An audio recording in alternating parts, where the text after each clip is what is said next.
Hola, buenos días. Vamos a comenzar la sesión. Agradeceríamos si nos pueden confirmar que se escucha alto y claro, además que se ve, digamos, la pantalla que estamos mostrando ahora mismo. Voy a cambiar, si acaso, poner distintas vistas para comprobar. Perfecto, nos confirman que se ve correctamente. Muy bien, pues comenzamos. Gracias a todos. Comenzamos, buenos días. Yo soy Pablo Gilabert, soy arquitecto del Departamento de Desarrollo de CIPE. Y bueno, quisiéramos darle la bienvenida a la primera jornada del ciclo de seminarios online sobre soluciones técnicas para la rehabilitación de edificios que hemos organizado. La idea de estos seminarios, entre otras cosas, es acercar a los proyectistas los últimos avances de los principales fabricantes del sector en esta materia.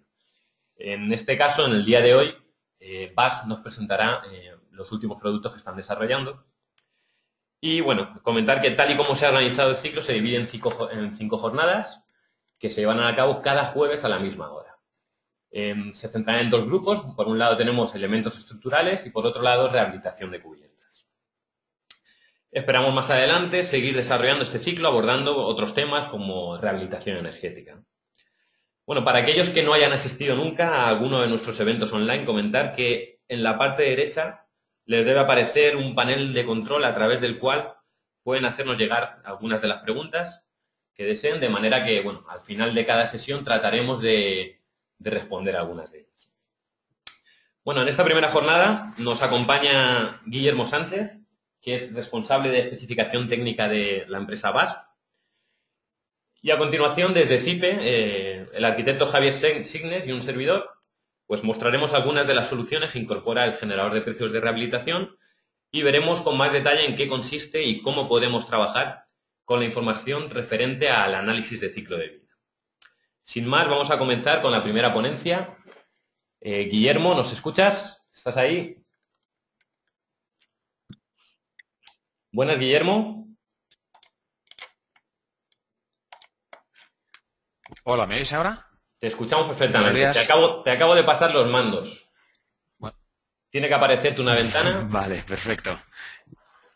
Sí, me aparece la ventana y ya puedo elegir sobre qué presentación o qué información os puedo mostrar. Comencéis vosotros, no obstante, ¿no? No, bueno, Yendo teníamos por la organizado que presentación, ¿no? la primera sesión, la primera parte la iba a Ah, vale. desarrollar más. Si no tienes ningún Ah, problema, lo hacemos así. vale. Sí, sí, sí, sí, sí. No, no, perfecto, perfecto, sin ningún problema. Vale, Muy pues bien, Guillermo. tomo los mandos totalmente. Tomo los mandos totalmente, muy bien. Bueno, pues buenos días a todos. Veo que hay bastante afluencia de público al otro lado de la red. Bueno, espero que la información que os vamos a proporcionar esta mañana sea de vuestro interés. No se centrará única y exclusivamente en el apartado de presentación de soluciones, sino más bien un poco de concepto de cómo se pueden realizar reparación de estructuras de hormigón bajo la normativa N1504. Pero, sin embargo, previamente a ello me gustaría presentaros, aunque sea brevemente en 2-3 diapositivas, un poco qué es la empresa para que nos ubiquéis, para aquellos que no nos conozcáis. Bueno, BASF es una empresa de origen alemán, con sede en Ludwigshafen. Somos unas 100.000 personas en todo el mundo y lo que intenta hacer BASF es desarrollar su actividad a través de dos canales fundamentalmente, o hay dos motores que impulsan la actividad de BASF. Uno es la innovación, ahí tenéis algunas cifras, invertimos aproximadamente un 2% de lo que factura BASF anualmente se reinvierte en I+D+I. Eso genera que haya unas 1.000 patentes anuales, no solo en el ámbito de la química para la construcción, en otros muchos ámbitos que ahora explicaré sucintamente. Y por otra parte, pues el otro motor que impulsa nuestro negocio es desarrollar soluciones sostenibles, como no podría ser de otra manera. No en vano, bueno, pues estamos catalogados en la última cumbre de Davos. Se publicó que BASF ocupaba el puesto número 35 como las empresas más sostenibles, y a nivel de química somos la primera empresa del mundo en ese ranking. Con lo cual, bueno, viene a dar valor un poco a las palabras o a lo que os estoy contando, ¿no? Como veis, BASF dirige su actividad a diferentes segmentos de negocio, lo que podríamos denominar la química convencional, productos prestacionales como dispersantes, temas para salud, nutrición relacionados con la industria del papel, care chemicals, que es también el tema de cuidado, e higiene, relacionado con sistemas funcionales o soluciones funcionales, pues desde catalizadores, pinturas, productos prestacionales que denominamos, que son fundamentalmente los relacionados con el aislamiento térmico, los materiales de cambio de fase, los poliestirenos, los poliuretanos. Y en esta misma división se engloba lo que es la división de Construction Chemicals, que es para la que yo desarrollo mi actividad en BASF. También hay actividades de BASF relacionadas con la protección vegetal y con industria y con gas.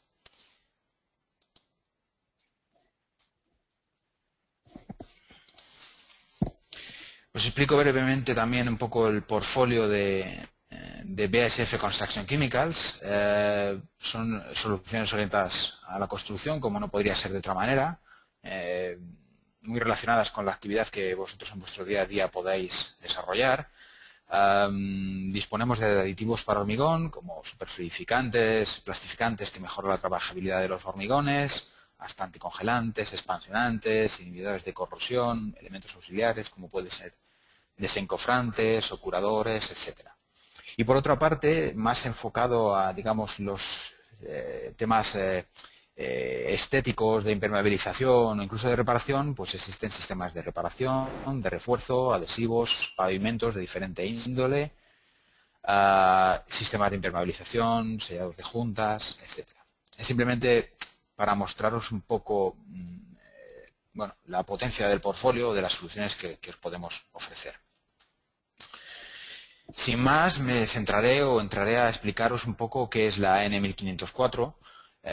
A pesar de que es una norma relativamente antigua, vamos a decir que tiene, como veis aquí, entra en vigor el 1 de enero del 2009, llevamos funcionando con ella por tanto ya 5 años, es de obligado cumplimiento para aquellos sistemas de reparación o refuerzo o protección de estructuras de hormigón que se quieran abordar. Lo que hace esta norma es, lo que quería deciros es que es una norma en cierta manera todavía un poco desconocida, ¿no?, para la inmensa mayoría del sector, y estamos intentando pues seguir con una campaña de divulgación, ¿no?, para inculcar que, bueno, que hay una manera de hacer las cosas o que se puedan hacer de una determinada manera. Es una norma europea que armoniza y regula la reparación estructural o no del hormigón. Es una norma que surge porque a principios de la década pasada la Unión Europea, en base a unos estudios, bueno, pues determina que las soluciones que se están llevando a cabo a la hora de reparar las estructuras de hormigón no son las más adecuadas. Al final sigue habiendo problemas, hay que realizar de nuevo reparaciones al poco tiempo. Y lo que se propone es establecer un protocolo de actuación en ese sentido. A una comisión de expertos se le encomienda que desarrolle esta normativa y que, bueno, pues que esa normativa lo que tiene que generar es un protocolo de actuación en estos casos. Fundamentalmente se dedica a evaluar defectos y causas y a establecer una estrategia de actuación en ese sentido. Y establecerá principios y métodos que se puedan ampliar para rehabilitar una estructura. También lleva asociado una parte del marcado C, digamos, de los productos o soluciones que pueden ayudar a reparar una determinada estructura de hormigón.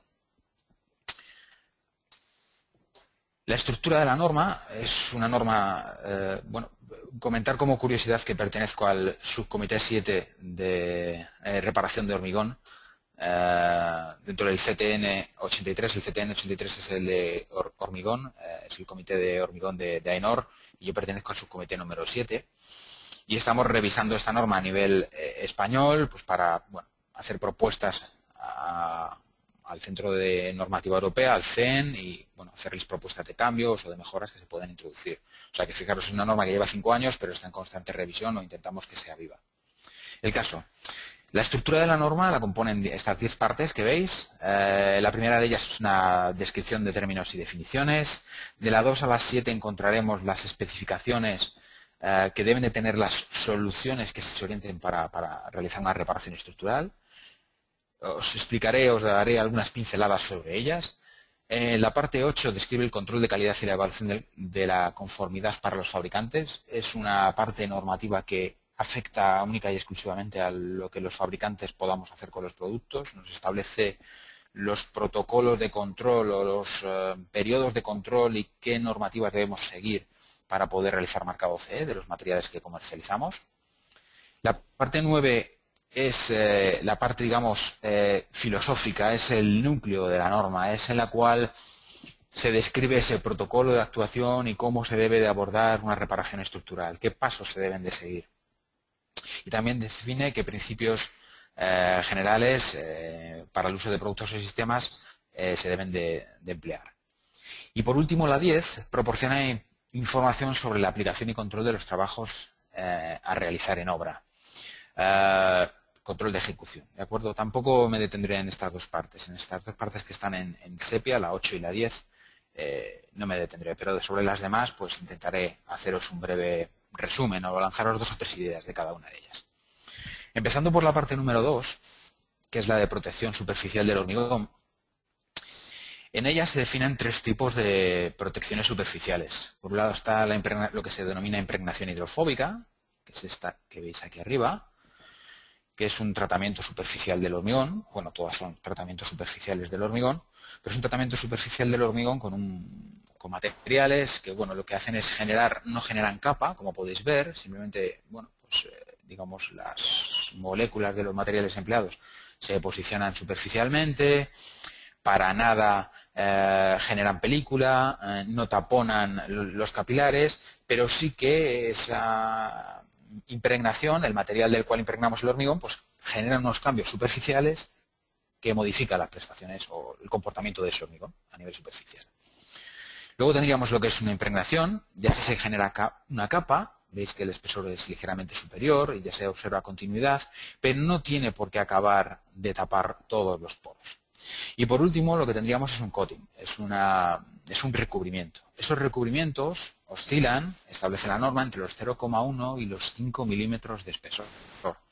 En este caso sí que se establece una continuidad, se establece un monolitismo y hay un taponamiento total y absoluto de las superficies.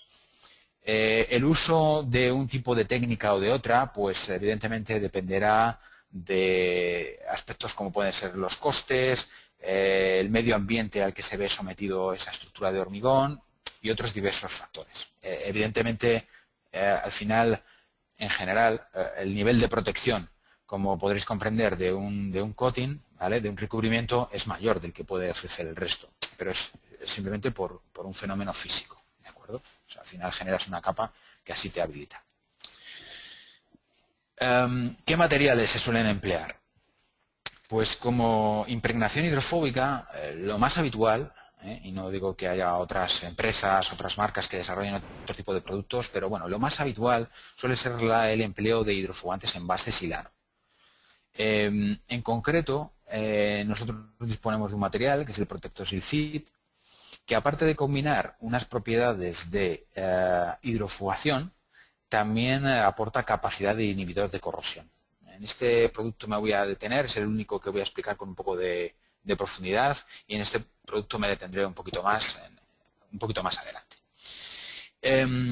En cuanto a los recubrimientos, existen los recubrimientos cementosos y los recubrimientos con resinas, digamos, sintéticas, poliméricas.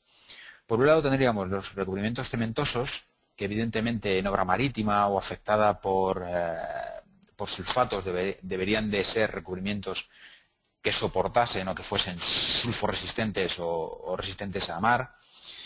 Y después los podríamos dividir en 2 grandes grupos, para que tengáis la idea. No pretendo más, no hay tiempo para mucho más. Pero sí que deberíais de entender que existen 2 tipos de recubrimientos. Por un lado están los rígidos y por otro los flexibles. ¿Qué potencia tiene un flexible frente a un rígido? Pues los flexibles tienen la potencia de ser capaces de puentear fisuras. La parte 2 de la EN 1504 establece una serie de ensayos tras envejecimiento de cómo se comportan los materiales frente a fisuras, tanto estáticas como dinámicas.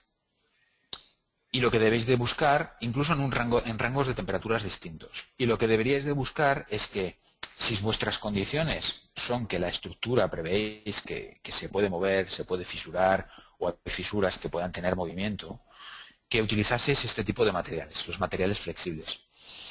Es muy raro, y hablo en términos muy generales, pero es muy raro que una estructura de hormigón no se acabe moviendo por asentamientos, por cargas, por dilataciones. Y al final un elemento flexible nos da más juego a la hora de proteger una estructura que uno rígido. Por otra parte, tenemos lo que son las resinas sintéticas. Tenemos las epoxi, que tienen el hándicap, suelen ser materiales de alta resistencia química, pero tienen el hándicap de que son rígidos. Y al ser rígidos no tienen esa capacidad de puenteo de fisuras. Sin embargo, como elementos sintéticos también disponemos de poliureas o poliuretanos, que sí que son flexibles y volver a abordar ese problema del puenteo de fisuras. ¿De acuerdo? Y dar continuidad a la protección que estamos llevando a cabo. Si al final, imaginaros, tenemos una superficie de hormigón y esa superficie de hormigón, el recubrimiento que colocamos, se ha fisurado, se ha rajado, bueno, estamos dando opción a que el patógeno de turno, a que el elemento que va a dañar esa estructura de hormigón entre, penetre y genere el daño que tenga que generar. Os comento un poquito sobre este material, el Protector Silphid, el hidrofugante con función de inhibidor de corrosión. Es un material que, bueno, es un líquido transparente en base silano, que tiene su correspondiente marcado CE, según establece la norma, la N1504, su parte 2. Es un producto de baja viscosidad, con lo cual ahora veréis cómo actúa, qué mecanismos de actuación tiene, pero es un producto de baja viscosidad. Es incluso menos viscoso que el agua. Eso habilita que tenga una capacidad de difusión y de penetración muy elevada. Evidentemente, siguiendo las leyes de Fick y la ecuación de Fick en función de la calidad del hormigón, digamos, la difusión será mayor o menor. Por ejemplo, un hormigón con unas relaciones agua-cemento muy bajas y poco poroso tendrá menos capacidad de difundir el material hacia su interior que otro. Pero seguramente también ese hormigón sea un hormigón más durable. Bueno, seguramente no. Ciertamente os puedo decir que ese hormigón va a ser un hormigón más durable que un hormigón poroso o de alta relación agua-cemento. Entonces, en ese sentido, este material entrará mejor en aquellos materiales de relación agua-cemento elevada. Sin embargo, sí que os puedo decir que esta medida de la difusión hasta 7 centímetros de profundidad se ha medido en probetas con relaciones agua-cemento de 0,45. Como veis, la capacidad de difusión y de penetración es muy elevada. Si estamos hablando de 7 centímetros de profundidad, creo que cubrimos prácticamente, salvo auténticas, denominemos brutalidades o en cuanto a recubrimientos, cubriremos lo que abarca un recubrimiento. Imaginemos un redondo de 18, un FI 20, un FI 16, a 3-4 centímetros de profundidad en función del ambiente. Con este material se vería protegido en su aplicación por el exterior. Bueno, su aplicación es muy sencilla, con una ERL sería posible hacerlo y no cambia el aspecto superficial. Se puede utilizar en muros porque permite incluso la permeabilidad al vapor de agua, o sea que si tuviésemos alguna estancia dentro sí que permitiría que no hubiese condensación en la zona interior, y es efectivo frente a la corrosión por carbonatación y por cloruros. ¿Cómo funciona este material? Pues este material, debido a sus grupos funcionales, lo que hace es generar una serie de enlaces estables con los silicatos que contiene el cemento. La superficie del hormigón, hecho a base de cemento, contiene silicatos y este material es capaz de unirse químicamente a ellos. Al unirse químicamente a ellos genera dos efectos. Por un lado, el efecto de durabilidad y por otro lado, el efecto de hidrofugante. El silano tiene capacidad hidrofugante. En un hormigón no tratado, como veis aquí, los poros se podrían llegar a colmatar de agua y llenar esos poros y generar absorción en los capilares por capilaridad, ¿de acuerdo? Por la tensión superficial del agua. Sin embargo, la modificación superficial que genera el silano a nivel superficial, pues hace que el agua, o dificulta que el agua sea absorbida. Hay absorción de agua, pero no en tan gran medida, ¿de acuerdo? Con lo cual, un elemento de transporte, como es el agua, en este caso de cloruros, ve dificultada su penetración. Podríamos tener cloruros internamente? Sí. Si los materiales no han sido correctamente elegidos o estaban contaminados, podríamos tener cloruros en nuestro interior. Pero externamente evitaremos que entren, reduciremos drásticamente su entrada. ¿Qué ocurre cuando el material difunde? Cuando el material difunde y alcanza, pues a lo mejor 4, 5, esos 7 centímetros de los que hablábamos antes, llega hasta el acero. Y con el acero incluso oxidado es capaz de reaccionar y generar de nuevo una capa pasivante. ¿Por qué genera una capa pasivante? Genera una capa pasivante porque, de nuevo, lo que hace es eliminar el electrolito de la superficie del acero. El electrolito es el agua, esta capa, perdonad, no encontraba el ratón, esta capa de aquí es hidrofugante y al ser hidrofugante e hidrorrepelente evita que las moléculas de agua lleguen al acero. Si evita que las moléculas de agua lleguen al acero, no existe electrolito y por tanto no hay intercambio iónico y no hay oxidación y se produce una pasivación de la armadura. ¿Cómo funciona o qué resultados ofrece? Pues fijaros, en estos ensayos de laboratorio podéis ver cómo la corriente medida en microamperios se establece en aproximadamente, según los estudios, según las unidades que empleemos y según los autores, ¿de acuerdo? Pero en general, a partir de 100 microamperios, se determina que tendremos corrosión. Pues bien, en este caso podéis ver que en los ensayos de laboratorio, con un hormigón no tratado y sometido a un ambiente por cloruros, pues se genera una corriente. Hay una concentración excesiva de cloruros que actúa como catalizador de la reacción de oxidación en la armadura. Y lo que ocurre pues es que la corriente en esas probetas aumenta. Sin embargo, con la utilización de unas probetas tratadas con protector silicid, pues podemos ver cómo en un periodo de 48 semanas, lo que es un año aproximadamente, pues podemos ver cómo la corriente se mantiene de manera estable.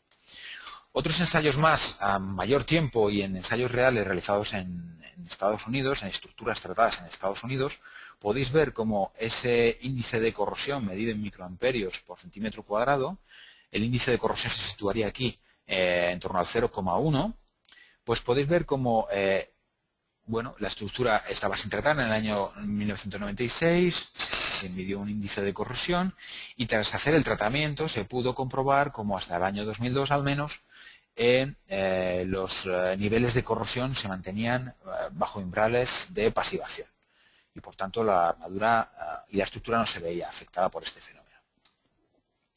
Os contaré también un ejemplo a nivel nacional. Esto es la aplicación del protector silicid en la Fundación Joan Miró de Barcelona. No sé si conocéis el edificio, pero es un edificio que se construye con fachadas de hormigón en el año 75 y se realizan unas operaciones de mantenimiento en el año 2005. Se detectan que hay unos procesos de corrosión asociados y se entiende que por la orientación en planta del recinto se entiende que hay dos tipos de afecciones. Una, esta zona que veis aquí, que va a ser una zona afectada por la acción del viento y evidentemente por el ingreso de cloruros, por la proximidad que tiene el edificio al mar, y la otra veis que hay una zona protegida.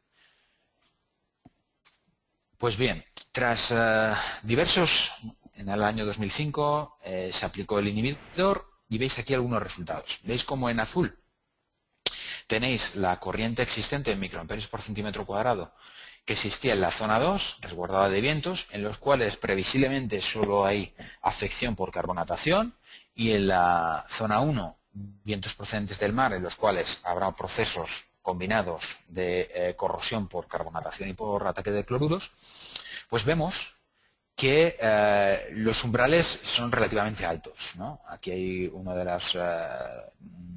las probetas o de los testigos que se sacaron de las zonas evaluadas. Se comprueba que hay corrosión y en la zona, digamos, afectada por brisa marina, pues se ve toda esta corrosión, ¿no?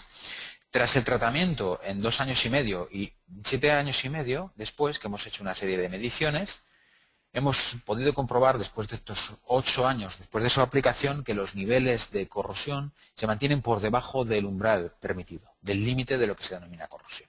Con lo cual un poco se viene a demostrar que el producto funciona y funciona en el tiempo. Algo muy importante y muy a valorar en cualquier labor de reparación. El Protector Fit, como hemos visto, se puede aplicar sobre estructuras aéreas afectadas por carbonatación y o cloruros. Se muestra como una solución definitiva y duradera. E incluso nosotros recomendamos que sea una aplicación incluso de mantenimiento preventivo. Y me explico. En algunas ocasiones se da la circunstancia de que tenemos un edificio realizado con hormigón armado o estructura, al menos a la vista, con hormigón armado, y ese hormigón armado en determinadas zonas pues está dando la cara, y está dando la cara esa corrosión, y todos lo notamos, ¿no? Notamos pues que hay un descascarillamiento por la expansión de la armadura que hace que explote el hormigón al expansionar dentro. Notamos que hay oquedades, notamos incluso con un ensayo de ultrasonidos que hay diferencia de la transmisión de onda entre las zonas que empiezan a estar huecas y afectadas por corrosión de las que todavía se mantienen inalteradas. Pero sin embargo, como sabéis, toda la armadura está interconectada. Si esa armadura que está interconectada no la tratamos completamente, a lo mejor hemos hecho una aplicación, imaginaros que hemos regenerado estructuralmente, ahora lo veremos con un poquito más de detalle. Imaginamos que hemos regenerado, hemos eliminado el hormigón que estaba mal, hemos eliminado las armaduras que estaban mal y hemos recuperado la pasividad en esa zona, que es donde estaba dando la cara a la corrosión. Pero eso no quiere decir que en otros puntos no haya corrosión o no hayan llegado todavía los cloruros, o su periodo de evolución sea un poco más lento, su reacción sea un poco más lenta. Puede que lleguen. Por eso nuestra propuesta en términos generales y siempre que se pueda, como mantenimiento preventivo, una vez detectada una corrosión en una determinada estructura, sería abordarla de manera completa con este material. Pero bueno, en cualquier caso todo sería cuestión de analizar proyecto a proyecto. ¿De acuerdo? Pero sí que me gustaría dejaros esa idea. No es algo solo para cuando hay un problema, sino como incluso un mantenimiento preventivo, no correctivo. Seguimos con las partes de la N1504. La tercera parte habla de lo que es la reparación estructural y no estructural. Habla de la regeneración estructural de la recuperación geométrica de la estructura que estamos tratando, a base de morteros y hormigones. Bueno, BASF tiene una gama de morteros en ese sentido que se llama Conanocrate, que ofrece prestaciones y adherencia mejorada a base de tecnología. Esto explicaré a continuación, que tiene su importancia. Y ahora os comentaré por qué. La elección del mortero o del hormigón debería de regirse por criterios de emplear aquel cuyas características sean más similares o lo más similares posibles al elemento a reparar. ¿Y con esto qué quiero decir? Quiero decir que la propia normativa lo dice. Lo que debemos hacer es tener un histórico de de cómo es la estructura, de a qué se ha visto afectado, de qué forma se ha visto afectada la estructura por diferentes elementos patógenos y qué es lo más similar para repararlo. ¿De acuerdo? Cuestiones interesantes a tener en cuenta a la hora de realizar la ejecución y de elegir un material. Pues qué espesor deberemos de aplicar de ese material de reparación. ¿Y qué tipo de aplicación vamos a llevar a cabo? Si va a ser una reparación manual, si va a ser proyectada o si va a poder ser un vertido por encofrado. Lo veremos mejor en unos ejemplitos que tengo en algunas fotos.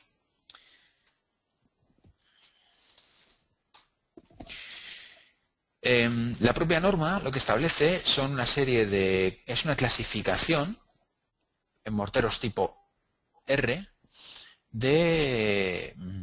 una clasificación por prestaciones en morteros tipo R de aquellos que van orientados a las reparaciones no estructurales y los que van orientados a reparaciones estructurales. Como podéis ver en la tabla, los no estructurales serían los R1, R2 y los estructurales serían los R3 y los R4. El nivel prestacional de los morteros se ve incrementado en la dirección de la flecha. Un R3 tiene menos prestaciones que un R4. Y aquí os he dejado lo que sería una ficha de un marcado CE, en el cual se detallan ciertas características que la norma exige que debemos los fabricantes de publicar, en el cual podéis ver cómo entre una clase R3 y una clase R4 hay ligeras diferencias. Por ejemplo, la adherencia de un R3 debería de superar 1,5 megapascales, mientras que la de un R4 debe de superar los 2 megapascales. Los módulos elásticos, veis que son también distintos, e incluso la retracción y expansión controlada también es distinta. Compatibilidad térmica también, vemos que después de una serie de ensayos de envejecimiento que se realizan mediante ciclos de hielo-deshielo, ciclos de enfriamiento brusco, ciclos térmicos en seco, después de someter en el laboratorio a los morteros a estos ensayos, a estos envejecimientos, se les realizan también pruebas de adherencia. Y las adherencias, fijaros que también la exigencia es distinta. En uno exige 1,5 megapascales y en el otro exige 2. Simplemente es mostraros que existen diferentes tipos de morteros, que podríamos incluso emplear hormigones, y que el nivel prestacional de los diferentes morteros pues varía de unos a otros. En cuanto a la adhesión estructural, es algo que se recoge en la parte número 4 de la norma. Son los materiales o sistemas que se pueden emplear como adhesivos, lo que también conocemos y denominamos como puentes de unión. Estos materiales generalmente son productos epoxi o algunos productos cementosos modificados con polímeros. Es muy importante, no somos muy amigos de recomendar los puentes de unión. Disponemos en el portfolio de puentes de unión, pero no somos muy amigos de ello. Primero porque, como os comentaba antes, la gama de Mako Nanocryt ha desarrollado una serie de tecnología o va asociada una serie de tecnología que permite o facilita una mejor adherencia de esos morteros, y por otro lado, porque a nivel de ejecución este tipo de aplicaciones contempla su dificultad, la dificultad del tiempo abierto. Debéis de evaluar que el material que utilizáis como adhesivo no tenga, tenga un tiempo abierto, pero que las labores de ejecución, de aplicación de la capa que va a ir sobre ese adhesivo, se realicen durante el periodo de tiempo abierto. Porque si no fuese así, lo que estaríais generando son unos planos de rotura. Y un plano de rotura no es nada deseable, porque lo que haces es generar una discontinuidad en el elemento que estás intentando reparar. Por tanto, nosotros abogamos más por una buena preparación de soporte, la utilización de estos morteros que... Perdonad. La utilización de estos morteros que os comentaba y una correcta preparación de soporte. ¿De acuerdo? La parte número 5 habla sobre la inyección del hormigón. Generalmente los materiales empleados suelen ser epoxi o poliuretanos y excepcionalmente algunos conglomerantes hidráulicos. El ancho de fisura que contempla la normativa va desde los 0,1 hasta los 0,8 milímetros y cataloga diferentes tipologías de fisuras, estáticas o dinámicas, que creo que todos entendemos lo que es, y también determina qué grado de humedad existe en la fisura. La seca, totalmente seca; la húmeda, es que hay humedad superficial en esa fisura; la mojada, es que contiene algunas gotas de agua; y la llena de agua, es que está totalmente saturada de agua. ¿De acuerdo? Y en función de eso, deberíamos de buscar con qué resina o con qué material vamos a realizar la inyección para consolidar esa fisura. ¿De acuerdo? Si va a tener movimiento o no, deberíamos de elegir una elástica. Si lo que queremos es recuperar monolitismo y vemos que esa fisura es una fisura estática, deberíamos de emplear una resina que transmita totalmente las cargas, una resina totalmente rígida. ¿De acuerdo?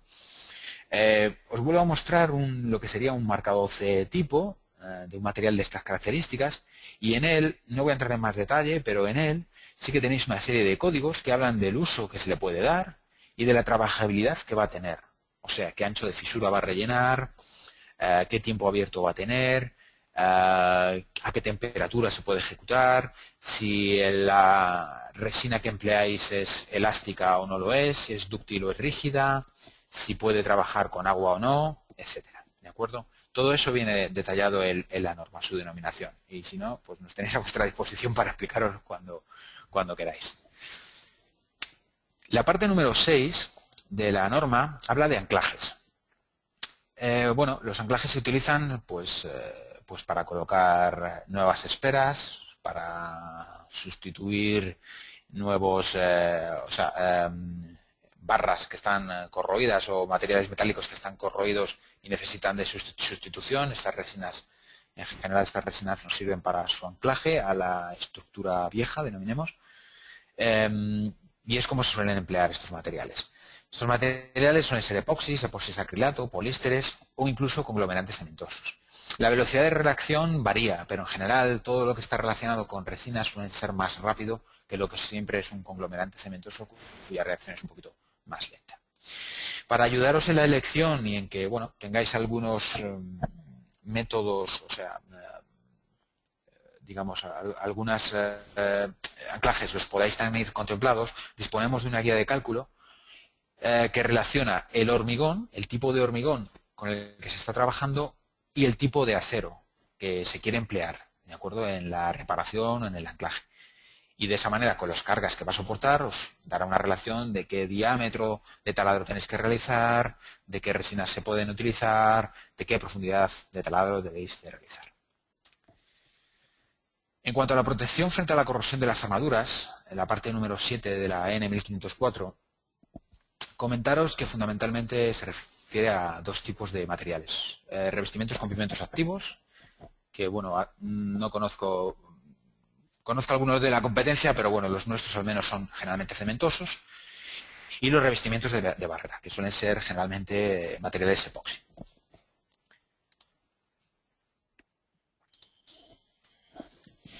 Y por último, comentaros lo relativo a la parte número 9 de la norma de la EN 1504.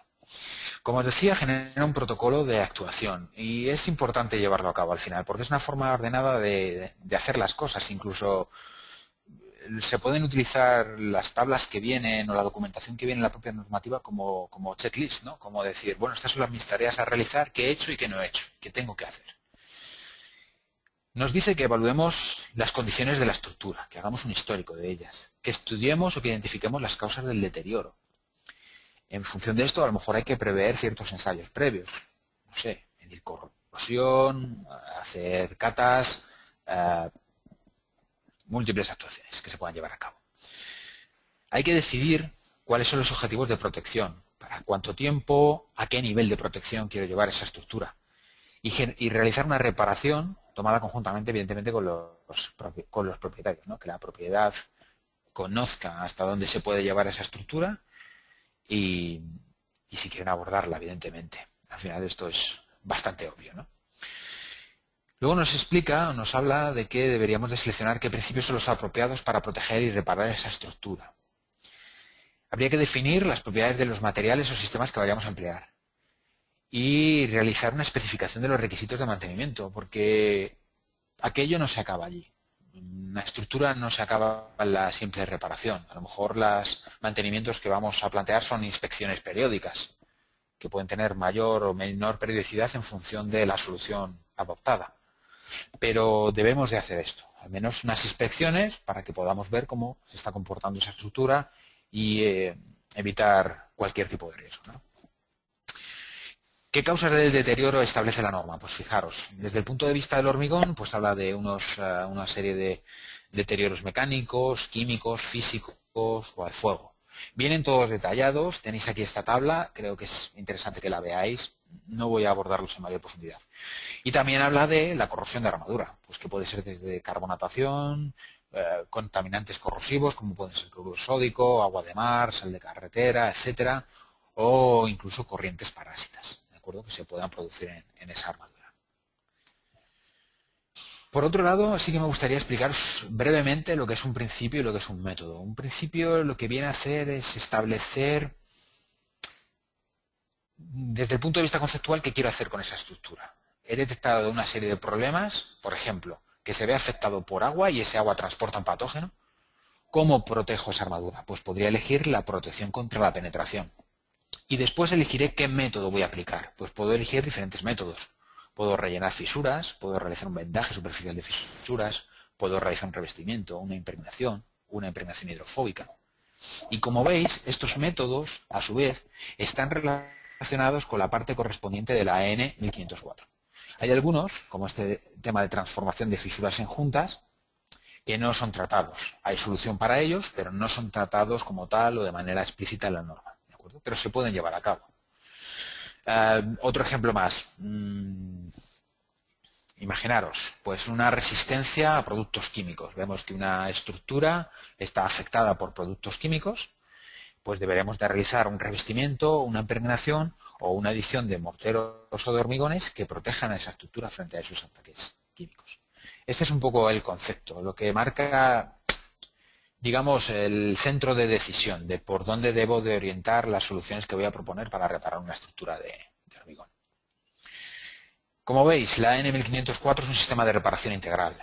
Esta reparación integral aborda desde lo que es la preparación de soporte, que os he comentado ya que era algo muy importante, que puede ser pues por unos fenómenos de hidrodemolición, como veis aquí, hidrodemolición mecanizada mediante incluso un robot mecánico, como veis en esta excavadora, en esta retro. Preparación de soporte manual.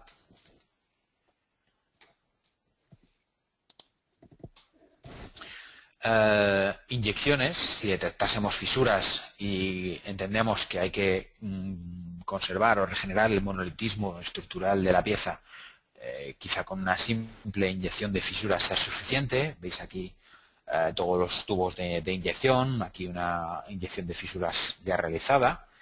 Anclajes, están eliminando una barra y están colocando una barra nueva en una determinada zona.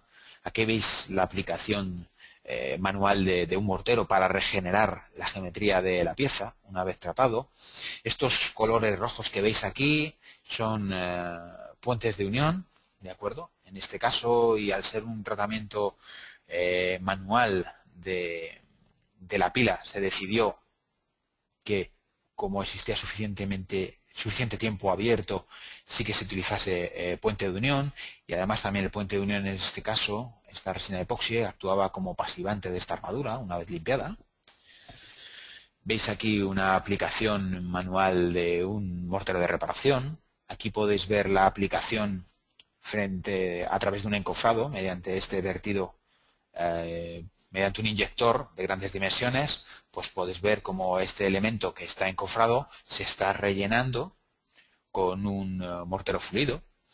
Aquí veis cómo quedaría de este elemento estructural esta viga después de haber sido pintada con una pintura anticarbonatación, ¿de acuerdo? Ya bueno, aparte de, si veis aquí esta foto de aquí, pues evidentemente hay unas diferencias de color, de tonalidades que son muy difíciles de corregir.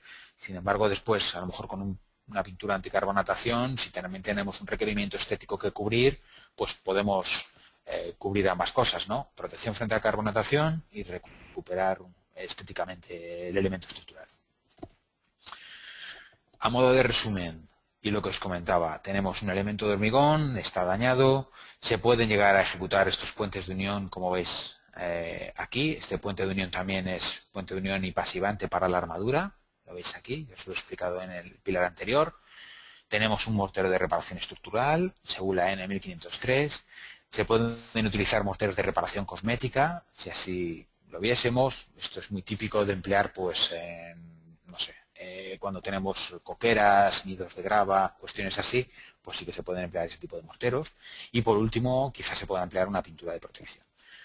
En cualquier caso, cada proyecto necesita su solución adaptada a las necesidades y los requerimientos de ese proyecto. En cuanto al riesgo y gravedad, que es un tema de gestión de riesgos, sí que quisiera haceros una breve introducción. Estoy terminando, me quedan 5 minutos, espero, para poder terminar la presentación. Comentaros algo que consideramos bastante importante, un tema de gestión del riesgo. El riesgo no deja de ser una situación, un evento perjudicial, que no ha ocurrido y que puede que no ocurra nunca, pero puede que no ocurra o puede que sí, es un riesgo. Hay una manera de medir ese riesgo y es con un índice de gravedad. El índice de gravedad nos lo va a dar la probabilidad de que un riesgo ocurra con la severidad del riesgo que vamos a abordar. Creo que todos conocemos que existen esos riesgos y que hay unas fases para controlarlos, que son desde la identificación, pasando a la cuantificación, al control y a la respuesta.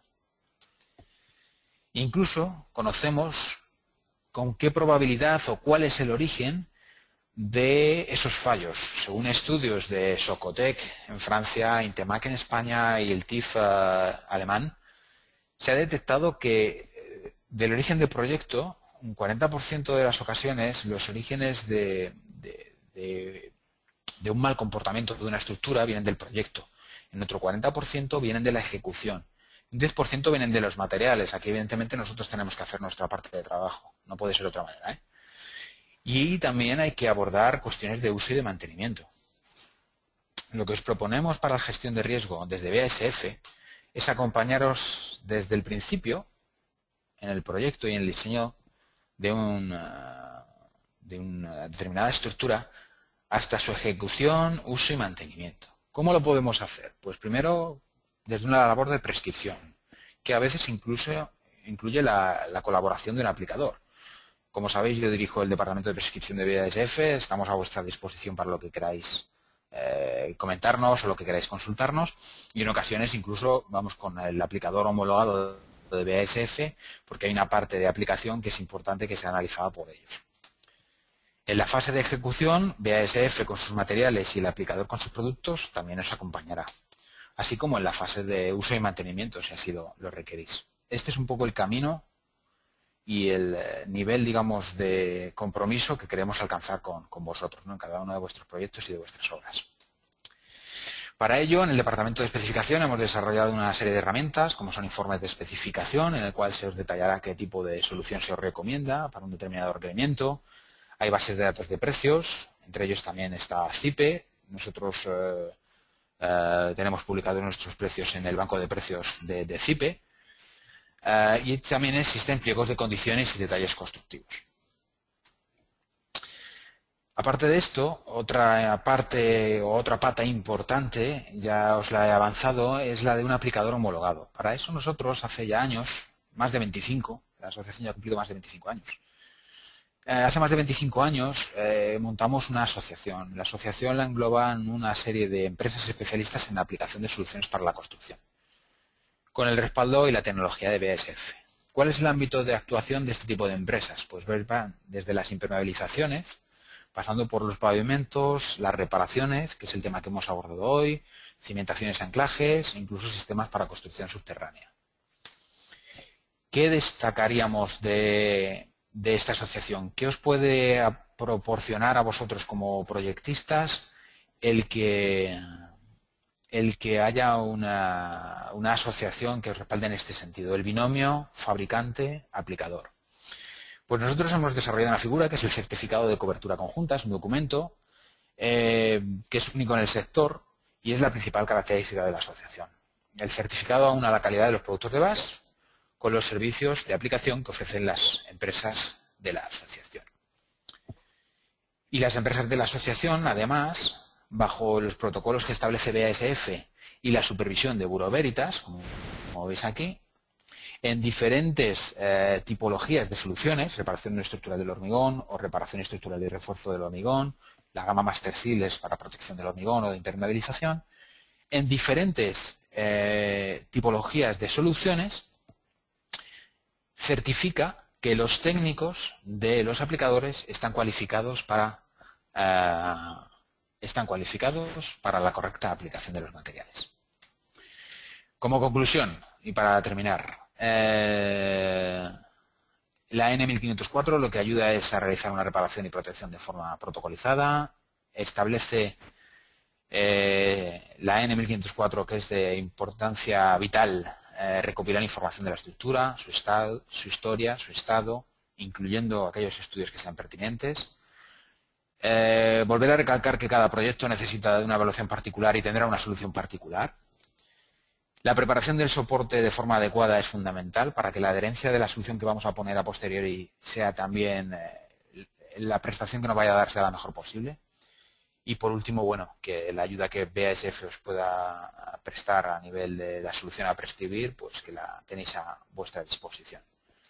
Nada más, agradeceros vuestra atención, agradecer a CIPE la invitación que nos ha hecho a participar, agradecer a Azul de Revestimientos la proporción de alguna de las fotografías de aplicación que habéis visto esta mañana. Espero que haya sido de vuestro agrado y bueno, estoy abierto a cualquier tipo de pregunta y a lo que el moderador me indique. Gracias. Muy bien, Guillermo. Muchas gracias por esta presentación tan completa. Nos han hecho algunas preguntas, algunos de los asistentes. Si te parece, la mayoría, hay bastantes que son técnicas, pasamos a responderlas o al final de la charla y en caso de que se prolongue mucho el seminario, te las enviaríamos para que les respondas directamente, si te parece. ¿Vale? Luego, por otro lado, nos pregunta mucha gente si es posible llegar a tener esta presentación. En ese sentido, comentar que desde CIPE vamos a subir el vídeo, se está grabando la presentación y probablemente a lo largo de la semana, si entráis en nuestro canal, en CIPE Software de YouTube, podréis llegar a visualizar esta presentación. Si te parece, Guillermo, empezamos nosotros. ¿Tomamos los mandos? Sí, perfecto. Aquí estoy.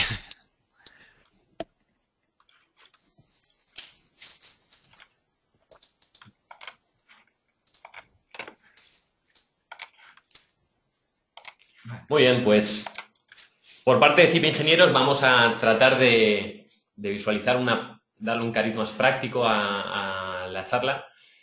Todas estas soluciones constructivas que nos ha estado enseñando Guillermo, las tenemos incorporadas en el generador de precios de rehabilitación. El generador de precios es nuestra base de datos donde podemos visualizar, digamos, y valorar distintas soluciones de rehabilitación en este caso, ¿no? Por ejemplo, aquí estamos viendo pues, un puente de unión que estaba comentando antes Guillermo, de armaduras de acero a base de cemento y en función de la selección que hagamos, directamente nos modificará el precio y toda la descripción del producto. Comentar que en nuestra base de precios siempre tenemos, pues, por ejemplo, la ficha técnica del producto, podemos acceder para visualizar esta información. O, por ejemplo, BAS nos ha enviado algunas realizaciones de este caso en concreto, por ejemplo, anclaje químico de placas metálicas o ciudad de las artes y las ciencias. Al ticar aquí nos mostramos, digamos, queremos acompañar a este producto de algunos ejemplos de soluciones de rehabilitación que se han utilizado en este caso, por ejemplo, en la ciudad de las artes y las ciencias, ¿no? Es algo que puede ser bastante interesante. Por mostrar algunas de las soluciones que tenemos incorporadas, pues hablaba también Guillermo del mortero de reparación superficial. Bueno, pues podemos ir dando un paseo por lo que es este programa de rehabilitación energética, esta base de datos. Por ejemplo, también teníamos inyecciones de resinas en fisuras para reparación estructural o, por ejemplo, si existe presencia de agua, habría que modificar, digamos, ese producto. Sería en este caso un Concresive 1325. Y podríamos visualizar toda esta información. Vamos a bucear por algunas de las soluciones que tenemos incorporadas. Por ejemplo, estamos en el apartado de reparaciones, vamos a refuerzos con hormigón, refuerzos de pilar de hormigón. Aquí tenemos la posibilidad de seleccionar distintas soluciones, distintos sistemas. Lo acompañamos del tipo de hormigón, si es convencional, si es autocompactante, que probablemente nos pueda interesar para evitarnos todo el tema del vibrado. Y vemos cómo, en función de la selección que hagamos, directamente se van a modificar todos los datos que incorporamos abajo, así como la descripción, ¿no? Vemos que aquí son 128 euros metro, pero si cambiamos al ciclado, pues va a modificarse esa posibilidad. Igual que el tipo de vertido, igual que, bueno, pues todas las posibilidades que nos permite seleccionar. No solo tenemos de hormigón, refuerzos de hormigón, pues en este caso de pilares, podemos ver de vigas también, de forjados, podemos entrar también a refuerzos con pilares metálicos, y comparar, digamos, hacer nuestras pruebas para ver qué solución, pues, a nivel económico y a nivel, por ejemplo, de emisiones de CO2 que veremos a día de hoy, nos puede ser más interesante. Por ejemplo, también podemos entrar a visualizar, pues, soluciones de reparación de madera, pues reparación de cabeza de vigueta de madera, por ejemplo, que también tenemos el producto de BAS, donde podemos seleccionar un tipo de resina, un tipo de mortero. Protecciones de madera con fibras de vidrio, o por ejemplo también refuerzos. Y en esta parte estamos en tema de estructura, pero bueno, también tenemos soluciones de cimentación, tenemos también pues soluciones de preparación de superficie, sustituciones, tratamiento con pintura anticarbonatación, pero pues, vamos a dejarlo, os invitamos a que, bueno, pues conozcáis este generador de precios que podéis hacer a través de bien nuestro menú, si tenéis el programa de CIPE instalado, o bien de forma totalmente gratuita en nuestra aplicación online, que sería generador de precios.info. En este apartado también, mediante lo que es este navegador que tenemos en la parte izquierda, podemos ir visualizando, pues, en función del interés que tengamos, en este caso estructuras, hormigón armado, estamos viendo la preparación de una superficie, la preparación de las armaduras, digamos, ¿no? Bueno, por visualizar algo más de la información que contiene este generador de precios, comentar que para cada solución que definimos, en este caso pues un refuerzo de forjado de madera, o por ejemplo vamos a entrar a una de hormigón, por ejemplo reparaciones que comentábamos anteriormente, el puente de unión. Bueno, pues en función de la selección que hagamos, en la parte inferior nos van a aparecer, por supuesto, el precio descompuesto, pero además otra información, como viene a ser el pliego de condiciones, los residuos generados por esta solución constructiva, la energía incorporada, esto hace referencia al análisis de ciclo de vida que queremos entrar hoy en profundidad, y todo el tema de seguridad y salud. Esto que estamos viendo para este caso en concreto, podemos llegar a visualizarlo para cualquiera, ¿no? Por ejemplo, no hemos llegado a visualizar, por ejemplo, refuerzos y anclajes de hormigón, que me parece bastante interesante. Morteros tipo Grout. Aquí de nuevo podemos irnos a ejemplos que nos ha enviado BAS. En función del mortero que queramos, pues se hace una preselección. BAS nos va a decir, pues este es el conveniente para trabajos de precisión, o si son para grandes volúmenes, digamos, tratamos de guiar al proyectista en este camino. Por entrar en profundidad de dónde viene toda esta información, vamos a ver, un segundo. ¿Se está visualizando todo correctamente? En principio sí, ¿no? Parece que sí. Vale, por entrar en más profundidad de dónde viene esta información, comentábamos que el precio descompuesto, nosotros, para obtener este precio, hacemos una valoración inicial. Es decir, en función del proyecto que estamos seleccionando, en el que estamos trabajando, preguntamos al proyectista algunos parámetros para ajustar ese precio. Probablemente Javier Signes pueda explicar en mayor medida este sistema, ¿no? Buenos días. Antes me gustaría también comentar para los proyectistas la importancia que puede tener una herramienta como es el generador en cuanto a generar una documentación consistente. ¿Qué significa?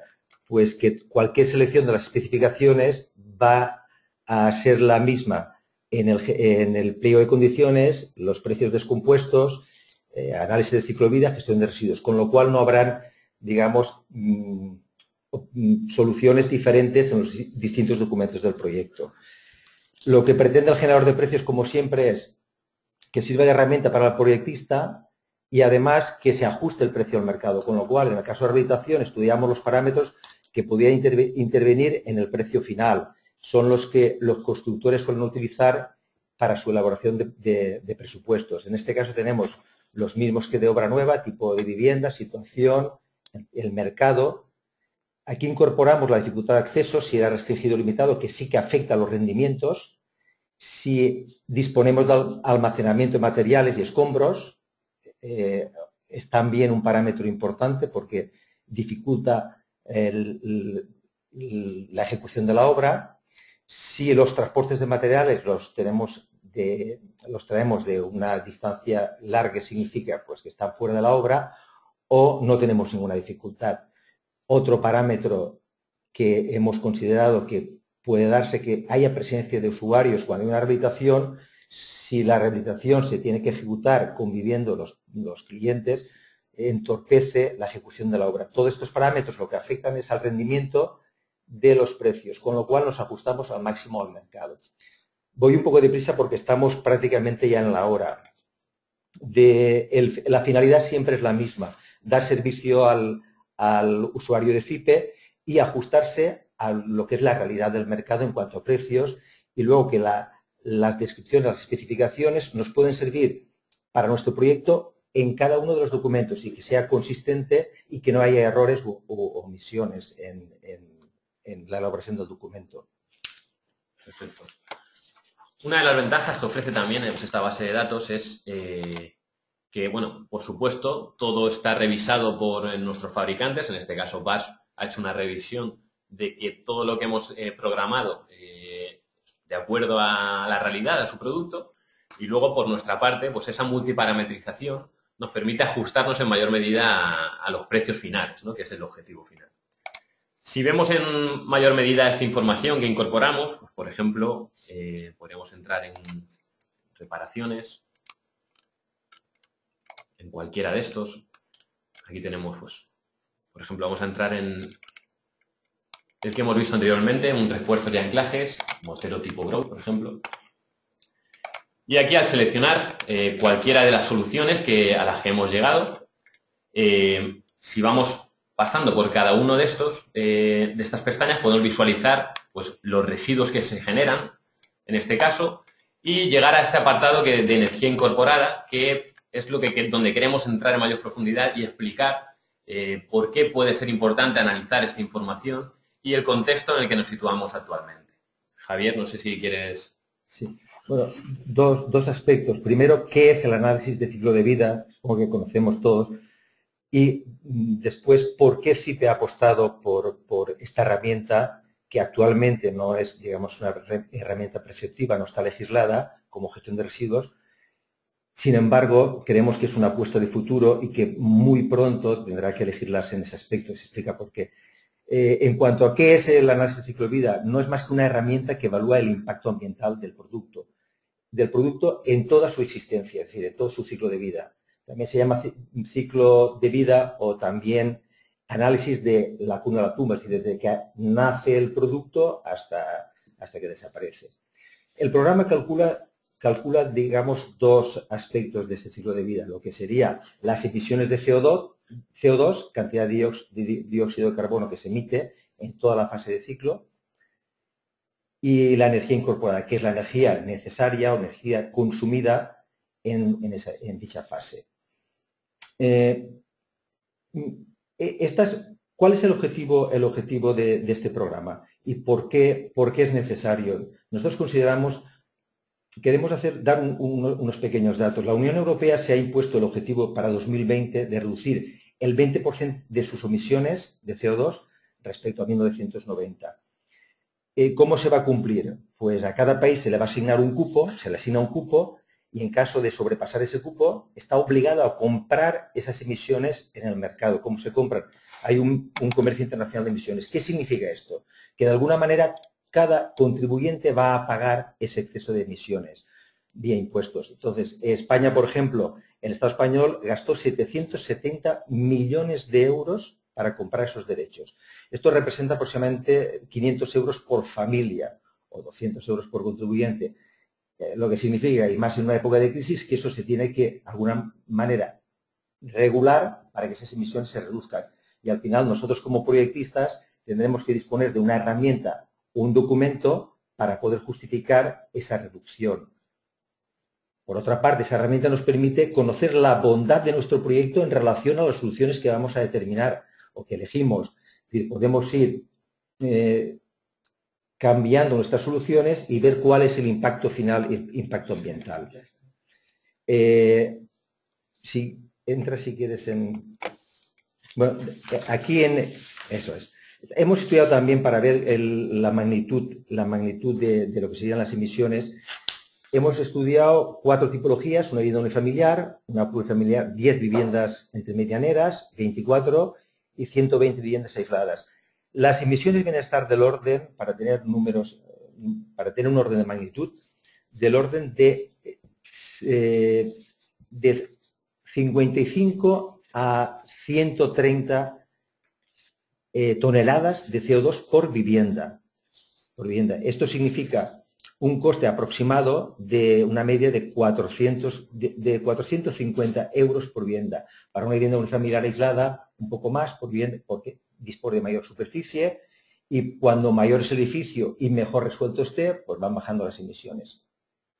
Esto, que aquí es un ensayo, pensamos que de alguna manera se va a regular y necesitamos de esa herramienta. Las políticas para reducir las emisiones van a ser, por una parte, las que ya tenemos legisladas, que es fomentar la eficiencia energética, y de algo parecido esperamos que se regule en cuanto a la certificación, que sea algo parecido al certificado de eficiencia energética, que nos van a pedir seguramente un certificado de eficiencia en cuanto a las emisiones de CO2. Hablar también que las etapas del ciclo de vida son 4, el programa contempla 2. La energía o emisiones en la elaboración del producto, que es desde la extracción de materias primas, transporte, fabricación, y luego la fase de construcción, el proceso propio de construcción y el transporte, digamos, hasta la construcción. Estas son las que nosotros, para cada unidad de obra y de forma pormenorizada, asociamos y detallamos.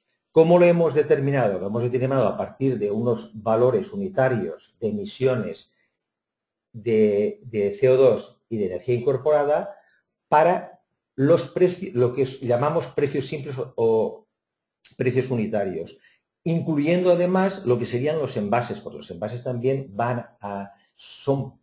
forman parte de ese ciclo de vida, de ese proceso de fabricación. Y creo que poco más. Si quiere añadir algo, Pablo. Sí, bueno, comentar que es un tema de total actualidad. El Ministerio de Medio Ambiente ya ha anunciado que va a salir un Real Decreto que regulará la huella de carbono, de manera que favorecer de alguna forma a los proyectos con emisiones bajas, ¿no? Entonces, en este sentido, lo que tratamos de aquí, desde CIPE, de hacer es aportar nuestro granito de arena a lo que es esa construcción sostenible y mostrar, digamos, hacer visible todos esos datos que muchas veces desconocemos. Se ha oído muchas veces de que esta arquitectura es sostenible, pero no está cuantificado. De alguna forma lo que queremos es cuantificar y saber cómo de sostenible es una arquitectura u otra, ¿no? Un tipo de construcción u otro. Comentar también que en ese sentido estamos desarrollando, pues incluyendo numerosas soluciones también que nos estaban preguntando, de bajas emisiones de CO2, pero cualquier solución o cualquier sistema que os parezca interesante incorporar el generador de precios, nos lo comunicáis y nosotros nos ponemos manos a la obra para tratar de haceroslo llegar. Sí, un comentario. Es la primera herramienta que determina el ciclo de vida de forma pormenorizada. ¿Qué significa? Que no se trata de evaluar de forma porcentual en función de tus soluciones constructivas, sino que para cada unidad de obra, como disponemos de los pesos, volumen de cada material, podemos determinar con mucha exactitud el impacto ambiental. Nosotros, los datos que hemos tomado son fuentes que se están elaborando. Hay unos llamados documentos, los DAPs, documentos de adecuación de material. Documentación ambiental de producto, eso es. Y que los fabricantes nos suministran y vamos incorporando sus valores. Decir también que para cada solución, para cada material, hay distinto impacto ambiental, tienen distinto impacto ambiental. Un mismo producto, una misma unidad de obra, si utilizamos productos diferentes, tendrán su impacto de forma totalmente diferente. Perfecto, ya nos están llegando algunas recomendaciones o algunas sugerencias de incluir, como por ejemplo aislantes naturales de cáñamo, de lino, de lana de oveja. Bueno, en ese sentido ya estamos trabajando en ello, con lo cual brevemente ya podéis visualizar algunos de estos sistemas. Por hacer un análisis muy rápido de cómo podemos llegar a comprobar, pues eso, si un sistema es más sostenible que otro. En este caso, una solución de BAS, pero a una escala muy pequeña, por decirlo de alguna forma. Si seleccionamos un tipo de resina de epoxi, pues tenemos unas emisiones, una energía incorporada. Y si seleccionamos el epoxi acrilato, tenemos un poquito más. Quiere decir que en la elaboración de este sistema, de este material, bueno, pues se emiten más CO2 o se utiliza una mayor cantidad de energía. Esto, que estamos viendo a pequeña escala, podemos llevarlo, por ejemplo, a una obra que tenemos aquí resuelta, que es, pues esto en este caso es una obra de edificación nueva, es una vivienda unifamiliar que hizo Javier Signes, y podemos visualizar desde Arquímedes, una vez ya hemos generado pues nuestro listado de unidades de obra, donde podemos ver pues cada una de las unidades de obra que hemos incorporado, cómo al hacer esa selección ya incorporamos el análisis de ciclo de vida, directamente desde la opción de archivo imprimir, podemos generar toda la documentación correspondiente a este proyecto. De manera que ahora si visualizamos estos datos, nos hace una introducción de en qué consiste, los datos que tenemos en cuenta desde CIPE, y ya nos cuantifica, nos valora pues la energía incorporada por cada capítulo. En este caso veremos cómo para una primera fase, lo que es la primera fase de desarrollo de producto, en cimentaciones, estructuras y fábricas son las que suponen un mayor consumo de energía. Eso por un lado, para cada una de las fases podemos analizar toda esta información. En este caso, emisiones de CO2, vemos que el total pues, son 161. ¿Sí? Esta es la manera que se ha elaborado el cuadro que hemos mostrado anteriormente. Se han generado las 5 tipologías, se ha utilizado esta herramienta y se ha determinado las emisiones de CO2. Probablemente lo que a día de hoy es un análisis que podemos hacer simplemente pues, por dar ese toque sostenible a nuestro proyecto. En cuestión de poco tiempo, tendremos que incorporar una carpeta aquí por el que paguemos por las emisiones de nuestro proyecto. Con lo cual, este análisis seguro, a la hora de pagar, seguro que se va a hacer en mayor profundidad. Igual que hemos hecho esto para un proyecto de obra nueva, que sería este caso, pues para un proyecto de rehabilitación pasaría lo mismo. Vamos a ver simplemente cómo conectaría Arquímedes, que es este programa de mediciones y presupuestos, el programa de CIPE, con el generador de precios para ir incorporando esas unidades de obra de rehabilitación que hemos visto. Nos aseguramos que desde el menú Mostrar, Configuración, tenemos seleccionado el generador de precios del país donde estemos desarrollando la obra, en este caso de España, generador de precios de rehabilitación.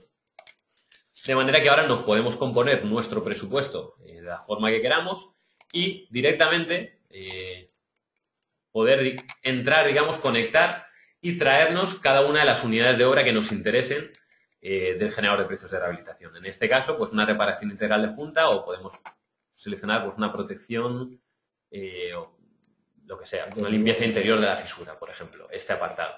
Aceptamos y vemos cómo directamente nos importa esta información. Definimos la medición, que puede ser lo que queramos, y ya nos genera, digamos, ese presupuesto final y directamente, como hemos hecho anteriormente, podemos llegar a generar pues ese cálculo de análisis de ciclo de vida que bueno, pues va a ayudarnos a entender cómo de sostenible es nuestro proyecto. En este caso, en los 3 capítulos que tenemos. Estructura, rehabilitación energética, porque se había hecho en este caso una sustitución de ventanas y cimentación. Y en ese sentido, yo creo que queremos ser concisos porque queremos dejar el mensaje claro. Entendemos que no tiene mucha dificultad. Cualquier duda que tengáis en este sentido podéis hacérnosla llegar. Y si os parece, vamos a retomar algunas de las preguntas que nos han hecho antes. Guillermo, no sé si estás por ahí.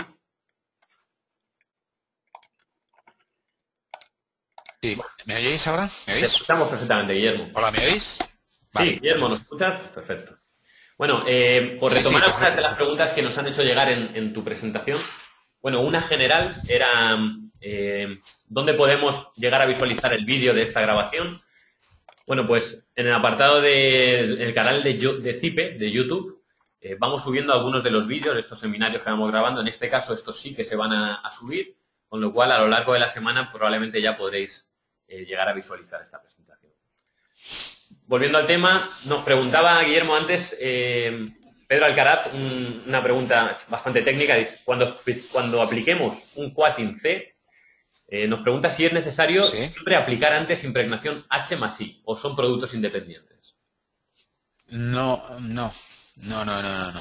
Son productos totalmente independientes. O sea, cuando decidimos realizar una impregnación hidrofóbica, aplicaremos eso. Cuando sea una impregnación de otra índole, eso. Y si queremos hacer un coating, un recubrimiento, con un cementoso, con una resina polimérica, será simplemente eso. Que puede que lleve un puente de unión, no, mejor dicho, una imprimación asociada, ¿de acuerdo? En algunos casos las resinas necesitan de imprimaciones para saturar soporte y mejorar la adherencia, pero nada más, ¿de acuerdo? Son cosas o conceptos o metodologías totalmente separadas. Si puedo mostrar el cuadro, Sí, por supuesto, te comparto. ¿Puedo mostrar de nuevo mi presentación? ¿Sí? ¿Ya te debe haber llegado el aviso? Sí, estoy viéndolo. Os voy a enseñar. Voy a volver de nuevo aquí, ¿de acuerdo? A los métodos, creo que lo estáis viendo, está cargando el PowerPoint, está en negro. Ahora está cargado, creo, la pantalla completa. Por ejemplo, intentamos hacer una protección contra la penetración. No tiene sentido hacer una impregnación hidrofóbica si después le voy a hacer un revestimiento. Por dos motivos. Primero, la impregnación hidrofóbica me puede dificultar la adherencia de lo que venga después, sobre todo si es en base a agua, porque repele la partícula de agua.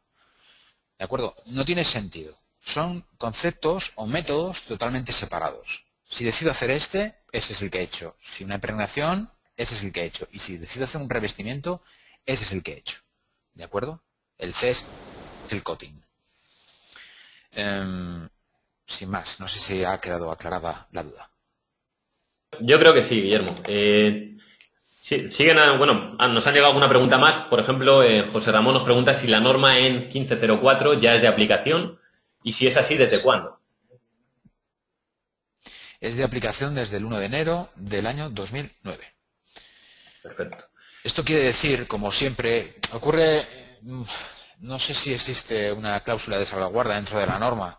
Al final, vamos a ver, es de obligado cumplimiento para los fabricantes. ¿De acuerdo? O sea, el proyectista no está obligado a realizar nada bajo esta norma. Sabéis que el proyectista, incluso la propia EH, cuando hablamos de estructura de hormigón, no sé en qué artículo es, si en el prefacio, en el capítulo 1 o en el artículo 1, no sé dónde es, pero incluso establece que, a pesar de lo que se diga en la EHE, la responsabilidad última es del proyectista y que si él decide utilizar otra metodología, otras directrices, ASTM o cualquier otro tipo de normativa, DIN o cualquier otra, lo puede hacer bajo su criterio profesional. ¿De acuerdo? Pero es de obligado cumplimiento para los fabricantes desde el 1 de enero del 2009. Perfecto, pues creo que quedan un par de preguntas más referentes a la parte que nos has comentado anteriormente. A ver, un segundo. Sí, Salvador nos pregunta si una vez aplicado el producto hay que aplicar un puente de adherencia para poder aplicar revestimiento. Esto queda un poco genérica. Vamos a ver. A ver, sí. A ver, habría que concretar. Son cosas distintas. Denominamos puente de unión cuando fundamentalmente cuando se utiliza un mortero o un hormigón para restituir un elemento, ¿vale? Lo que también viene a llamarse un adhesivo, ¿vale? Cuando aplicamos un revestimiento no se aplican puentes de unión, salvo que haya incompatibilidad por a lo mejor contaminación del soporte, salvo que haya incompatibilidad entre lo que vamos a aplicar y el soporte. Para ese tema de incompatibilidades, lo que es que la nomenclatura o las palabras empleadas siempre son, el límite está muy cercano, pero son cosas distintas. Una imprimación es lo que te permite colocar un revestimiento, y casi siempre un revestimiento sintético. Y la imprimación lo que hace es que no está contemplado dentro de esta normativa, queda fuera de esta normativa. Y la imprimación lo que hace es satura soporte y mejora adherencia a soporte. Actúa como, y dices, si mejora adherencia a soporte, actúa como puente de unión. Sí, pero no es un puente de unión como lo establece la norma, ¿vale? Un puente de unión tiene una serie de, según establece la norma, tiene una serie de características, y entre ellas un pod life, un tiempo abierto, en el cual en estado fresco tú ejecutas algo encima, ¿vale? La imprimación es algo distinto. Incluso una imprimación puede estar seca dentro de un tiempo razonable, a lo mejor 24 horas, y aplicar después un revestimiento. No sé si ha quedado claro. Conceptos distintos, puente de unión, imprimación, ¿vale? Yo creo que sí ha quedado claro. Dos preguntas más, Guillermo. Alejandro nos dice qué durabilidad tiene el tratamiento con Protectosil CID y cada cuánto tiempo hay que reaplicarlo. Vamos a ver, la durabilidad, realmente tenemos referencias de obras desde hace más de 15 años, como esta que os comentaba antes del año 96, llevaba para 20, y a nosotros no nos ha llegado constancia de que hubiese un problema. También os he de decir que a ti no te llegue constancia no quiere decir que la propiedad o el proyectista se haya enfadado contigo y haya dicho, al año 12 me ha fallado, ya no te vuelvo a llamar y busco a alguien que ofrezca una solución alternativa o parecida. Primer matiz. Segundo matiz, la durabilidad. La durabilidad está en torno a los 10 años. No obstante, y en función de cómo hayan sido las condiciones de ejecución y de cómo se ve afectada esa estructura, puede que incluso la durabilidad vaya a más. ¿vale? Para eso lo que se propone, y se propone en algunos contratos de mantenimiento con el aplicador, es que se hagan mediciones, o lo que estamos proponiendo es que aquel que quiera utilizar este material, podemos contratar incluso, para tema de aplicador, BASF aquí no entra, simplemente es el aplicador el que se encarga de hacer unas inspecciones y unas mediciones de corrosión con una cierta periodicidad y va determinando si aquello está funcionando o no está funcionando. ¿De acuerdo? Pero en principio en torno a los 10 años puede funcionar sin ningún tipo de problema. Perfecto. Y, tenemos una pregunta más por aquí que nos hacía... a ver, un segundo, Sí. Iñaki. Sí, nos preguntaba Iñaki si Protectosil necesita mantenimiento o reaplicación y si es necesario aplicar sobre hormigón o sobre recubrimiento. Vamos a ver. No tiene sentido aplicar un Protectosil sobre un recubrimiento. Porque si tú estás poniendo un recubrimiento que una de las cuestiones que va a hacer seguramente sea dificultar la entrada o bien de CO2 o probablemente en la mayoría, el 95% de los casos del agua, que es el elemento transmisor, si al final aplicamos un producto en base a agua, no va a difundir hacia el interior. Entonces te va a hidrofugar, o sea, a una impermeabilización le generas una hidrofugación por el exterior. No tiene sentido. Cuando se propone utilizar Protectosil es porque se quiere hacer eso, una actuación global, se quiere corregir los problemas de corrosión existentes, sabemos que va a funcionar durante un tiempo, pero no es compatible aplicar un revestimiento y después hablar de una impregnación hidrofóbica, como es el caso. Volvéis a la tabla esta de aquí, fijaros, impregnación hidrofóbica, un revestimiento. Repito, no tiene sentido, ¿vale? Si yo aplico un revestimiento estoy dificultando que esta impregnación hidrofóbica haga su función, ¿vale? Y aparte de eso tiene que difundir hacia el interior, así que hay que dejarle vía libre. Sobre el hormigón o sobre el mortero, sobre el hormigón viejo o sobre el mortero que hemos empleado para reparar o el hormigón que hemos empleado para reparar, se aplica directamente. Perfecto, Guillermo. Nos piden, por favor, que te hagamos la última. Nos dice Ancho Cancelo, entiendo que los morteros nanocrete cumplen con las en Sí. 1504 y 15043 y 4, ¿no? Por eso no hace falta el puente de unión. Sí. Es así, ¿no? No. Vale. Los morteros cumplen con la 15, sí, es así, esa es la pregunta. La 1504, perdonad, los morteros cumplen con la 1504-3, que es la que atañe a morteros. La 4 atañe a adhesivos. Os hago, a ver si puedo recuperar la tabla inicial, la 3. La 3 proporciona especificaciones para la reparación y la 4 especificaciones para la adhesión. Yo lo que digo es una adhesión estructural, un adhesivo estructural igual puente de unión.